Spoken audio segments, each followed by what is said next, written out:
તો લોકસભાની ચૂંટણીને લઈને કોંગ્રેસ એક્શનમાં જોવા મળી રહી છે। તાલુકા બાદ હવે ગુજરાત કોંગ્રેસ યોજશે જિલ્લા સંમેલન। રાજ્યના 33 જિલ્લામાં આ પ્રકારના સંમેલન જે છે તે યોજવામાં આવશે। સિનિયર નેતાઓની આગેવાનીમાં આ સંમેલન યોજાવાનું છે। સંમેલનમાં પ્રજાલક્ષી મુદ્દાઓ ઉઠાવવામાં આવશે।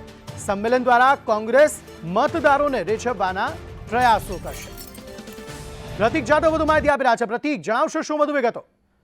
અંકિત, કોંગ્રેસનું સૂત્ર રહ્યું છે આમ જનતા કે સાથ, કોંગ્રેસ આપકે સાથ, અને આ જ સૂત્રને સાર્થક કરવા માટે હવે કોંગ્રેસ તાલુકાએ જિલ્લા કક્ષાએ જઈને સંમેલન યોજી રહ્યા છે અને પ્રજાલક્ષી પ્રશ્નોને ઉઠાવી રહ્યા છે। અગાઉ કોંગ્રેસ દ્વારા તાલુકા સંમેલન યોજવામાં આવે છે। 243 તાલુકામાં કોંગ્રેસ દ્વારા સંમેલન યોજવામાં આવ્યા હતા કે જ્યાં આગળ નાના જનતા કે જે પ્રજાના પ્રશ્નો ઉઠાવવામાં આવ્યા હતા અને આ પ્રજાના પ્રશ્નો જે તેમને મૂંઝવી રહ્યા હતા તે પ્રશ્નોને લઈને મામલતદારને આવેદનપત્ર આપવામાં આવ્યું હતું। હવે આ તાલુકા સંમેલન પૂર્ણ કર્યા બાદ કોંગ્રેસ દ્વારા જિલ્લા કક્ષાએ મોટા સંમેલન યોજવા માટેની જાહેરાત કરી છે।